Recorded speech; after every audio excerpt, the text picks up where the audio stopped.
السلام علیکم ناظرین، اکثر ہم سمجھتے ہیں کہ اللہ کا عذاب صرف زلزلے، آندھی، قحط یا بیماری کی شکل میں آتا ہے، لیکن کیا کبھی آپ نے سوچا ہے کہ سب سے بڑا عذاب وہ نہیں ہوتا جو آنکھوں سے نظر آ جائے، بلکہ وہ ہے جو دل کے اندر اتر جائے مگر انسان کو اس کا احساس تک نہ ہو۔ ہاں، سب سے بڑا عذاب یہ ہے کہ انسان کے دل سے نیکی کی توفیق چھن جائے، گناہ معمولی لگنے لگیں اور دین کی فکر ختم ہو جائے۔ وائس آف قاضی میں ایک بار پھر سے خوش آمدید۔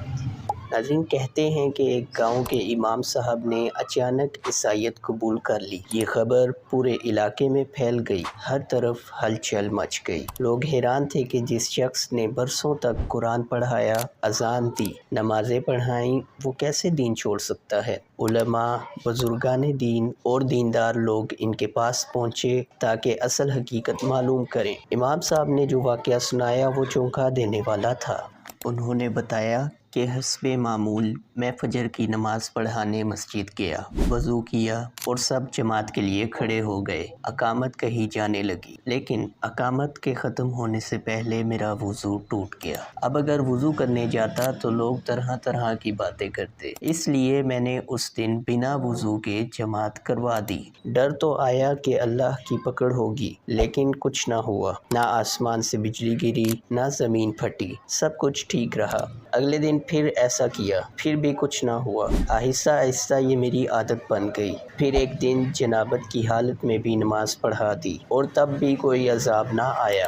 دل سے خوف نکل گیا۔ میں نے سوچا جب اللہ کی طرف سے کوئی پکڑ ہی نہیں ہے تو پھر میں یہ دین چھوڑ ہی دوں، کم از کم روز روز کی یہ مشقتیں تو ختم ہوں گی۔ چنانچہ میں نے عیسائیت قبول کر لی اور تب بھی کچھ نہ ہوا، تو میں نے سوچا شاید یہ سب کچھ ویسے ہی چلتا رہے گا، دین ہو یا نہ ہو۔ یہ سن کر مجمع میں سناٹا چھا گیا۔ اس لمحے ایک بزرگ آگے بڑھے اور روتے ہوئے کہا، بیٹے، تمہیں کیا لگتا ہے کہ عذاب نہیں آیا؟ اس سے بڑا عذاب کیا ہوگا کہ اللہ نے تمہارے دل سے نیکی کی محبت نکال دی، مسجد کی روشنی چھین لی اور تمہیں گناہ پر بے خوف بنا دیا۔ یہ دل کا مر جانا ہی سب سے بڑا عذاب ہے۔ ناظرین، ہمیں اس کہانی سے کیا سیکھنے کو ملتا ہے؟ یہ قصہ ہمیں بتاتا ہے کہ اللہ کا عذاب ہمیشہ زلزلے یا طوفان کی شکل میں نہیں آتا۔ بعض اوقات عذاب یہ ہوتا ہے کہ انسان کو برائی کرتے وقت کوئی روکنے والا نہیں ملتا، دل میں خوف نہیں رہتا اور نیکی کی طاقت ہی چھین لی جاتی ہے۔ قرآن پاک میں اللہ تعالیٰ فرماتے ہیں، فَلَمَّا زَاغُوا أَزَاغَ اللَّهُ قُلُوبَهُمْ، جب وہ خود ٹیڑھے ہو گئے تو اللہ نے ان کے دل اور زیادہ ٹیڑھے کر دیے۔ آج موبائل اور سوشل میڈیا نے ہمیں کہاں لا کھڑا کیا ہے۔ وہ وقت جب ہم فارغ ہوتے تھے تو قرآن پڑھتے، اذکار کرتے اور دعائیں مانگتے، آج وہی وقت فیس بک، واٹس ایپ، انسٹاگرام، یوٹیوب یا نیٹ فلکس پر ضائع کر رہے ہیں۔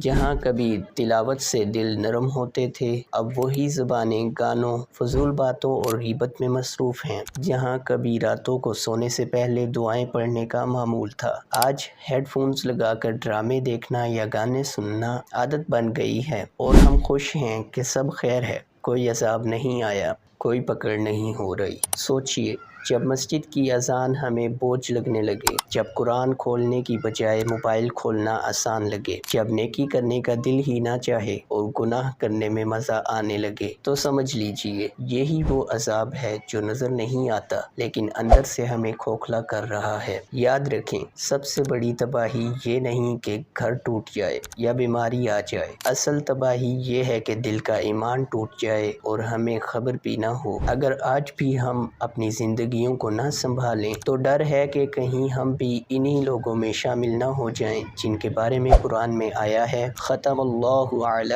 قلوبہم وعلی سمعہم، اللہ نے ان کے دلوں اور کانوں پر مہر لگا دی۔ ذرا سوچئے، اپنی روزمرہ کی روٹین پر غور کیجئے کہ ہم اپنے شب و روز میں کیا کچھ کر رہے ہیں، ہم وقت کہاں ضائع کرتے ہیں، کیا ہم بھی بغیر کسی ظاہری عذاب کے اندرونی طور پر برباد تو نہیں ہو چکے؟ یہ سوال ہر ایک کو اپنے دل سے پوچھنا چاہیے۔ ویڈیو کو لائک اور چینل کو سبسکرائب ضرور کیجیے گا۔ میں ملتا ہوں آپ سے نیکسٹ ویڈیو میں، تب تک کے لیے اللہ حافظ۔